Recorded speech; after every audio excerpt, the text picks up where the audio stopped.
Welcome back to the channel. I hope आप सब लोग एकदम अच्छे से होंगे, एकदम सेहतमंद होंगे और भगवान करे आपके चेहरे पे एक प्यारी सी मुस्कान हमेशा बनी रहे। ये मेरे खड़े मसालों का पिटारा है। मेरे किचन में यूज़ होने वाले बेसिक जो मसाले हैं जैसे धनिया पाउडर, गरम मसाला, कढ़ाई मसाला, ये मैं घर में ही बनाती हूँ। कुछ एक मसाले जब मैं इंडिया से आ रही थी तो आपने वो वाले ब्लॉग्स जब देखे होंगे तो मम्मी ने पैक करके दिए थे। गरम मसाला मम्मी भी घर में बनाती हैं तो मैं उनसे लेकर आई थी, बट अब वो सारे मसाले मेरे ऑलमोस्ट ख़त्म होने वाले हैं तो मैं अब घर में अपने मसाले बनाऊंगी।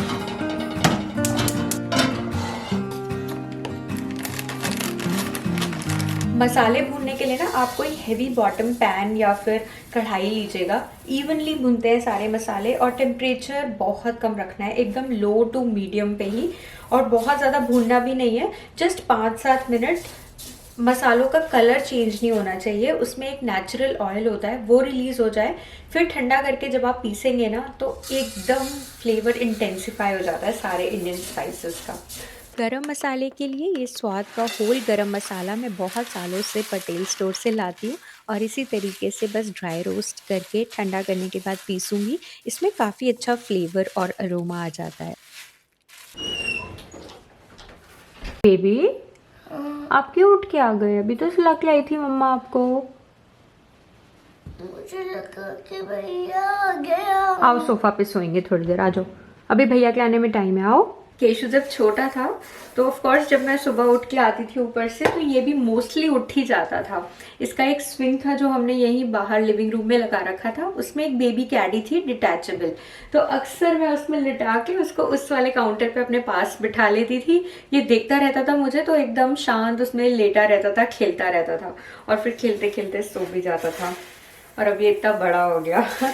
मदरहुड में, पेरेंटहुड में दिन बड़े होते हैं बट साल पता नहीं चलते कहाँ चले जाते हैं, और बच्चे ऐसे जल्दी जल्दी जल्दी जल्दी बड़े होते चले जाते हैं। जब छोटे होते हैं ऑफ कोर्स उनकी टेक केयर करना, सारे दिन उनके साथ खेलना, उनके काम करना बहुत ओवरवेलमिंग हो जाता है। बट जब बच्चे बड़े हो जाते हैं, इंडिपेंडेंट हो जाते हैं थोड़े थोड़े, तो लगता है कि यार वो छोटे वाला फेज कितना अच्छा था। मेरी किचन में कुछ एक ऐसे मसाले हैं जो मैं घर में ही बनाना पसंद करती हूँ, जैसे भुना जीरा पाउडर, धनिया पाउडर, गरम मसाला और किचन किंग मसाला। किचन किंग मसाले की रेसिपी भी आगे शेयर करूंगी आप लोगों के साथ।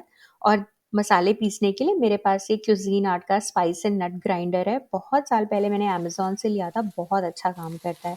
गरम मसाला भी अच्छे से भुन गया, ठंडा होने देते हैं, तब तक हम किचन किंग मसाले की तैयारी कर लेते हैं। 1 कटोरी जीरा, 1 कटोरी कोरिएंडर सीड्स, 1 कटोरी ही इसमें हम सौंफ ऐड करेंगे और 4 से 5 सूखी लाल मिर्च ऐड करेंगे। आधी चम्मच ब्लैक पेपर कॉर्न, आज घर पे ब्लैक पेपर कॉर्न नहीं थे तो मैंने आधी चम्मच के करीब ब्लैक पेपर पाउडर ही ऐड कर दिया। बिल्कुल धीरी गैस पे आप इसको भूनिए और पीस के इसको रख लीजिए। जब आप सूखी सब्जी बनाते हैं जैसे आलू गोभी हो गई या कोई भी सूखी सब्जी आप बनाएं, इसको डाल दीजिए। पनीर की सब्जी में आप इसको डाल सकते हैं। और किचन किंग मसाला तो वैसे भी कहते हैं ना, किंग है सारे मसालों का किचन में। हर सब्जी में आप फ्लेवर के लिए यूज़ कर सकते हैं, बहुत टेस्टी लगता है। तो यहाँ पे मेरा गरम मसाला भी अच्छे से पिस गया है। अब बस सारे मसालों को रिफ़िल कर लेंगे। सारे मसाले जब एकदम ठंडे हो जाते हैं तब मैं एयर टाइट कंटेनर में इन्हें फिल करके रखती हूँ।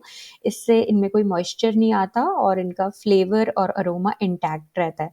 तो यहाँ पे मेरा सारे मसाले अब बन के रेडी हो गए और बस अब अपनी मशीन को मैं क्लीन करके रख देती हूँ। जो मोटर वाला पार्ट है वो क्लीन करके रख दूंगी, बाकी तो सारे डिश वॉशर सेफ पार्ट हैं तो डिश वॉशर में धुल जाएंगे।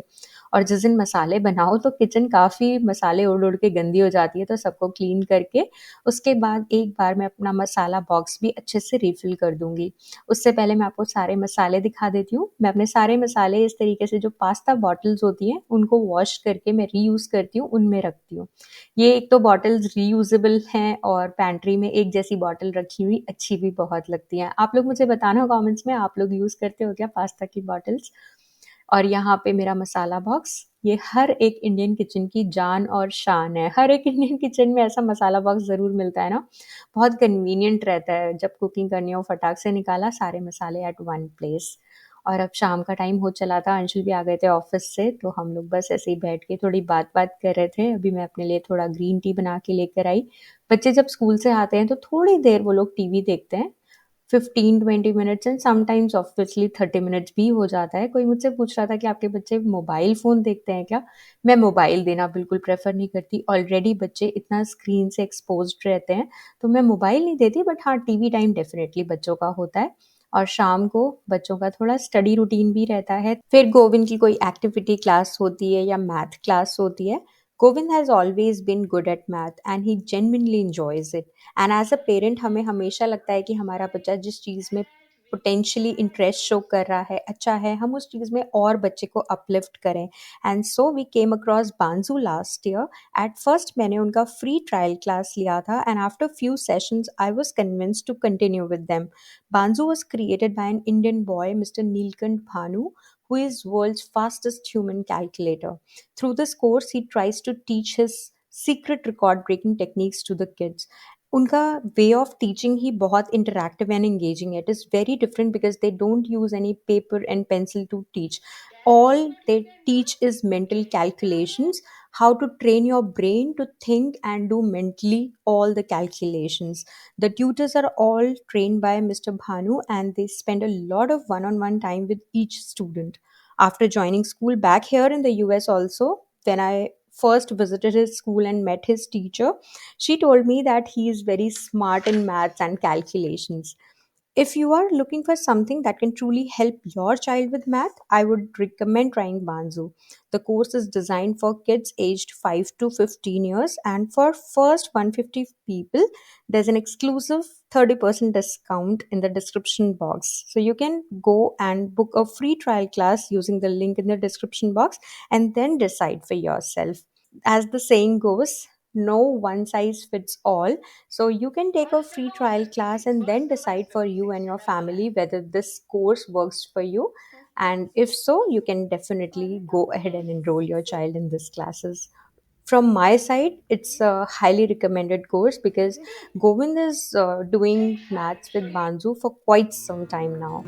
And we actually love how he's learning.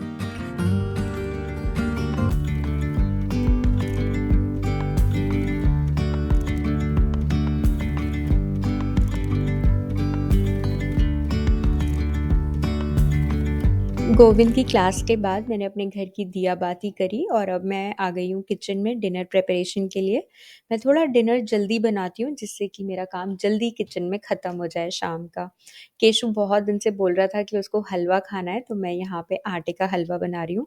घी मैं बीच-बीच में डालती रहती हूँ जिससे कि आटा अच्छे से भुने और ऊपर से फिर मैंने दूध डाल दिया क्योंकि हमारे घर में दूध वाला हलवा बनता है हर बार, और फिर देसी खांड ऐड कर दी। अंशुल हेल्प कर रहे थे चलाने में और यहाँ पे मैं अपनी डिनर की तैयारी शुरू कर रही हूँ। हंग कर्ड बनाया था मैंने दिन में, तो सोचा अभी पनीर टिक्का रोल्स बनाते हैं। सारी सब्जियों को क्यूब फॉर्म में कट कर लिया, बहुत ही सिंपल है। हाफ एन आवर में ये टिक्का रोल्स बन के रेडी हो जाते हैं, बट खाने में इतने टेस्टी लगते हैं, स्पेशली बच्चे तो बहुत खुश होके खा लेते हैं। एक ये अच्छी लंच बॉक्स रेसिपी भी है। हंग कर्ड में मैंने 2 चम्मच भर के भुना बेसन डाला। भून के रखती हूँ मैं बेसन क्योंकि काफ़ी काम आता है। और फिर मसाला बॉक्स में जितने बेसिक मसाले हैं सब अपने टेस्ट के अकॉर्डिंग ऐड कर दिए। नमक ऐड कर दिया, जो अभी किचन किंग मसाला बनाया है उसकी मैंने 1.5 चम्मच ऐड करी थी, काफ़ी अच्छा फ्लेवर आता है इससे। इसके बाद आप जिंजर गार्लिक इसमें ग्रेट कर लीजिए। थोड़ा सेक के ऐड करना चाहते हैं तो वो भी आप कर सकते हैं, बट मैंने तो ऐसे रॉ ही ऐड कर दिया था। नींबू ऐड कर लीजिए, इससे भी बहुत अच्छा फ्लेवर ऐड हो जाता है। सारे मिक्सचर को मिक्स करने के बाद बस सारी सब्जियों को आप अच्छे से कोट कर लीजिए। और जब मैं ये स्टेप कर रही थी तब मैंने रियलाइज़ किया कि मेरा कंटेनर छोटा है, तो कंटेनर चेंज, हाथ से अच्छे से मिक्स कर रही हूँ जिससे कि अच्छे से कोटिंग हो जाए। और कोटिंग करने के बाद मैंने फ्रिज में इसे 10 मिनट के लिए बस छोड़ दिया था, तब तक मैं आटा वगैरह गूंद के रेडी कर लूँगी रैप्स बनाने के लिए। ऑफ कोर्स आप बाहर के भी रैप्स यूज़ कर सकते हो, बट सिंस इट्स होममेड मैं सब कुछ होममेड ही बना रही हूँ। घी में इसको धीमी गैस पे एकदम सेकूंगी मैं अपनी कास्ट आयरन की कढ़ाई में, और यहाँ पे मैं अपने पराठे भी बना के रेडी कर रही हूँ, एकदम पतले पतले थोड़े बड़े साइज के। इसके ऊपर हम घर की बनी धनिए और कोकोनट की चटनी स्प्रेड करेंगे अच्छे से, ऊपर से लगाएंगे एक लेटस लीफ। लेटस लीफ से ना एक तो देखने में प्रेजेंटेशन बड़ी अच्छी सी लगती है और क्रंचीनेस ऐड हो जाती है। और यहाँ पे मेरा पनीर टिक्का भी सिक गया था तो वो रख दिया। देखो कितना अच्छा लग रहा है ना, गरम गरम एकदम धुआं निकलता हुआ। इसको अच्छे से हम फोल्ड कर देंगे और आप ना इसे टिफ़िन में भी दे सकते हो बच्चों को, बहुत अच्छी रेसिपी है। और ये देखो ये बन गया हमारा पनीर टिक्का रोल या काठी रोल आप इसे कह सकते हो। तो हमने एक-एक खाया और ये इतना मज़ेदार लगता है, आप ज़रूर ट्राई करना अगर आपने नहीं किया तो। सिंपल है बनाना एंड आई कैन गारंटी ये हाफ एन आवर में रेडी हो जाएगा आपका।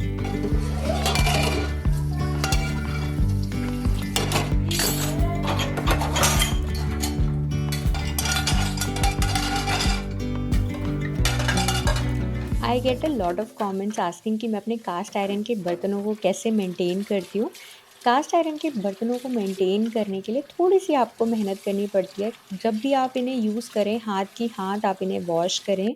नॉर्मल अपने डिश वॉशिंग लिक्विड से, पानी से आप इसे अच्छे से वॉश करके, इनको सीज़न करके आप हमेशा रखें, क्योंकि अगर आप सीज़न नहीं करेंगे तो ये फिर जंग खा जाते हैं। एकदम धीरे गैस पे कोई भी ऑयल आप इसके ऊपर अच्छे से स्प्रेड कर दीजिए टिश्यू पेपर की हेल्प से, और एक धीरे गैस पे इसको थोड़ी देर रखे रहने दीजिए जब तक कि इसमें से स्मोक ना आने लग जाए। तो अच्छे से सीज़न हो जाता है, एकदम नॉन स्टिक बन जाता है for your next times use, और ये बहुत अच्छे से लंबे टाइम तक चलते हैं।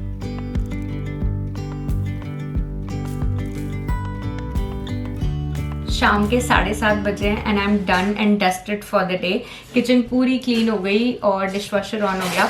लास्ट बस अब एक काम होता है, 8:30 के अराउंड बच्चों को दूध पूछना होता है। मोस्टली तो वो ले लेते हैं दूध और च्यवनप्राश, और कभी कभी अगर बहुत फुल होते हैं तो फिर वो मना भी कर देते हैं। 9 o'clock बच्चे सो जाते हैं एंड बाय 9:30 10-ish हम भी दोनों सो जाते हैं। इस बार लाइब्रेरी गई थी तो मैं ये वाली बुक लेकर आई थी, my Indian kitchen. Last time जो मैं बुक लेकर आई थी ना, मेडिटेशन फॉर मॉर्टल्स, वो लर्निंग पॉइंट ऑफ व्यू से तो बहुत अमेजिंग बुक थी। ऑल्दो मैंने उसके 4-5 चैप्टर्स ही पढ़े थे, उसकी लैंग्वेज इतनी हाई लेवल की थी। एक एक चैप्टर को मुझे 2-2 बार पढ़ना पड़ रहा था जस्ट टू गेट कि उसमें लिखा क्या है। बहुत अच्छी बुक थी, बट वो थोड़ा, मैंने कहा थोड़ी लाइट हार्टेड सी बुक लेते हैं। काफ़ी अच्छी सी कलरफुल सी बुक है ये, Indian recipes and masalas and all that. मैंने सोचा कि ये वाली लेके जाते हैं इस बार। ये थी दोस्तों आज की वीडियो। आई होप आपने ये वीडियो एंजॉय करी होगी। अगर आपको इस वीडियो में कुछ भी पसंद आया है तो मुझे कमेंट्स में बताना क्या पसंद आया, और मैं आपसे मिलूंगी एक और नए वीडियो के साथ। और मैं आपको दिखा रही थी जो मैं इंडिया से सामान लेकर आई थी, अब एक एक करके सारी चीज़ें ख़त्म हो रही हैं। ये मम्मी का बना च्यवनप्राश है, इसके 2 बॉक्सेस लाई थी, अब सेकेंड बॉक्स भी ऑलमोस्ट ख़त्म होने वाला है। और हाँ, मेरे मिल्क वार्मर का आप लिंक मांग रहे थे, तो लिंक मैं डेफिनेटली कोशिश करूँगी डिस्क्रिप्शन बॉक्स में देने की। चलिए दोस्तों, फिर से मुलाकात करते हैं एक और नए वीडियो के साथ। तब तक के लिए आप ढेर सारा ध्यान रखो, खुश रहो, एंड चैनल को अभी तक सब्सक्राइब नहीं किया है तो कर लीजिएगा, और मैं आपका कमेंट्स में इंतज़ार करूँगी। Take care.